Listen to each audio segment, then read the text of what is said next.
അവിടെ ഒന്നും ചെയ്യാൻ പറ്റില്ല.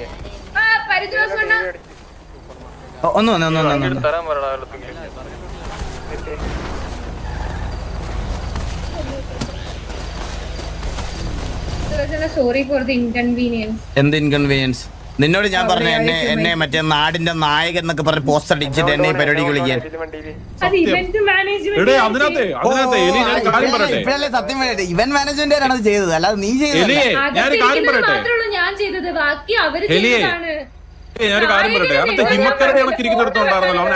നിനക്ക് ഇൻഡയറക്റ്റ് ആയിട്ട് എന്നെ നായകൻ എന്ന് വിളിക്കണം, അതല്ലേ നിന്റെ സ്വാഗതം. പരുന്തോസാണ് ആ ബസ് സ്റ്റോപ്പില് 3 ഇതിട്ടായിരുന്നേ, ഞാനിത് പൊളിച്ചു കളഞ്ഞോളാം കേട്ടോ. ബസ് സ്റ്റോപ്പ് നീ വിളിച്ചോ? സ്കൂളിൽ ഞാൻ വിളിച്ചോ? സ്കൂളിന്റെ ഐശ്വര്യമായിട്ട് വെച്ചേക്കുന്നത്. അത് ഞാൻ എലിയുടെ ബോയ് ഫ്രണ്ട്, അത് നമ്മള് കൂടുതൽ അങ്ങനെ ചിന്തിക്കണ്ട, കുഴപ്പമില്ല. എന്തായാലും നന്നായിട്ട് പോട്ടെ, സ്കൂളൊക്കെ നന്നായിട്ട് പോട്ടെ.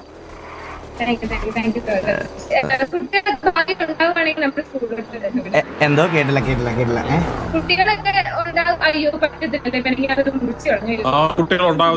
സൗണ്ട് കേൾക്കുന്നില്ല.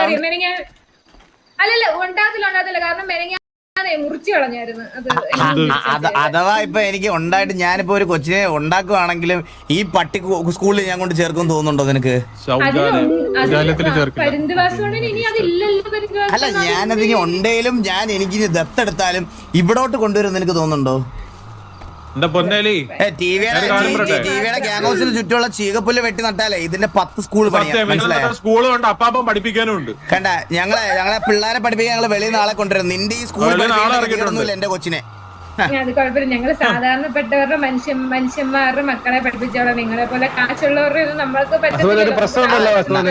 നമ്മള് പണിക്ക് പോയി കാശുണ്ടാക്കി വെച്ചിട്ടുണ്ട്. അത് കാശുള്ളവരെന്ന് പറയുമ്പോൾ ഞങ്ങൾ വെറുതെ ഉണ്ടായതല്ല, ഞങ്ങൾ പണിക്ക് പോയി ഉണ്ടാക്കിയതാണ്. നാട്ടുകാരെ മൂഞ്ചിച്ച കാശൊന്നും വെച്ച് നമ്മൾ സ്കൂൾ തുടങ്ങിയിട്ടില്ല. സ്കൂളെന്ന് പറഞ്ഞിട്ട് കൊക്ക്, ചിമ്പാൻസി,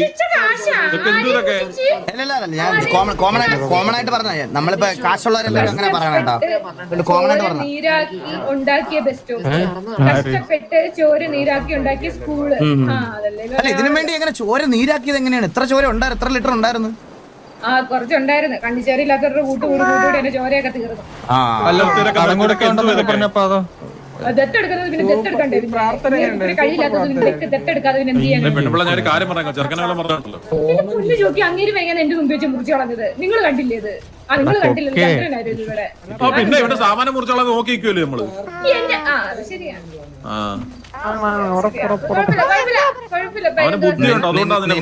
ഇവിടെ ഒന്നും തെളിയിക്കേണ്ട ആവശ്യം എനിക്കില്ല ജോക്കി, മനസ്സിലായി? ഒരാവശ്യമില്ല, പിന്നെ സാമാനം ഉണ്ടോ തെളിയിക്കില്ല. അല്ലേലും കുഴപ്പമില്ല, നമ്മൾ ആത്മാർത്ഥമായിട്ട് സ്നേഹിച്ചവർക്കും പൊക്കി പിടിച്ചോണ്ട് നടക്കുന്നവർക്കും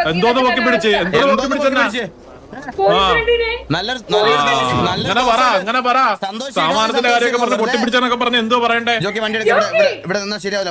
ഇവിടെ ഇതിനകത്തില്ല, ഈ വിവരം ഇല്ലാത്തടത്ത് നോക്കിട്ട് കാര്യമില്ല, സംസാരിച്ചിട്ടേ കാര്യം.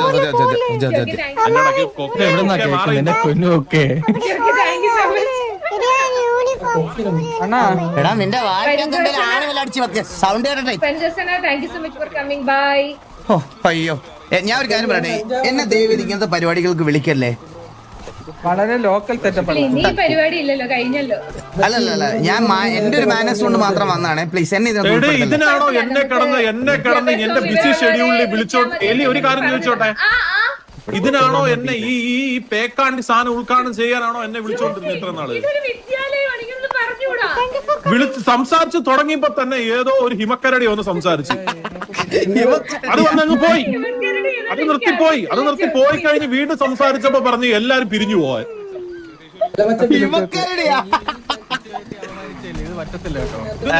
ചേട്ടാ, മുടിഞ്ഞു. 1 മിനിറ്റ് 50 സെക്കൻഡ് ഉള്ളൂ, പെട്ടെന്ന് പറഞ്ഞേ. പാപ്പ ഒന്ന് വരൂ.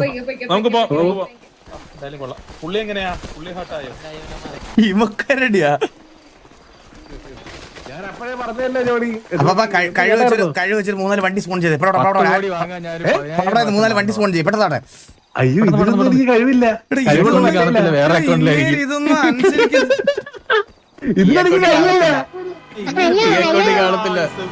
ആരും അറിയത്തില്ല. എന്റെ ഇൻവെന്ററിലോട്ട് 5000 ബുള്ളറ്റ്. ഹലോ വാസുവിന് ഇതിലെനിക്ക് അതിനൊരു കഴിവുമില്ല. ഹലോ പച്ചയൊരു മനുഷ്യൻ. നമ്മളെ കഴിവുള്ള ആളെ വിളിച്ചു. കഴിവുള്ള ആൾ ഇവിടെ എവിടെയെങ്കിലും കാണും.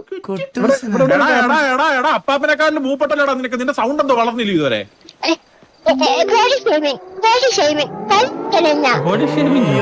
മിന്നലടിക്കണം മിന്നലടിക്കണം.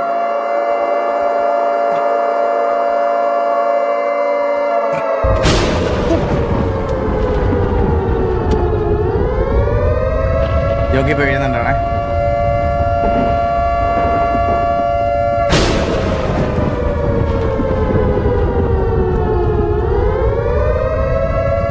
ഓ അപ്പൊ അവനവിടെ ഫ്ലീ ഒക്കെ ഇട്ട് ഏറ്റവും മുന്നിലോട്ട് കേട്ടാ. ഇതൊക്കെ എന്തോ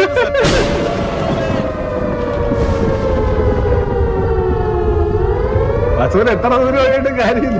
സത്യം സത്യം സത്യം സത്യം. അവിടെ നിന്ന് ഇപ്പൊ റീസ്റ്റാർട്ട് ഇതെന്താ അപ്പ ഇന്നെന്ത് പറ്റി?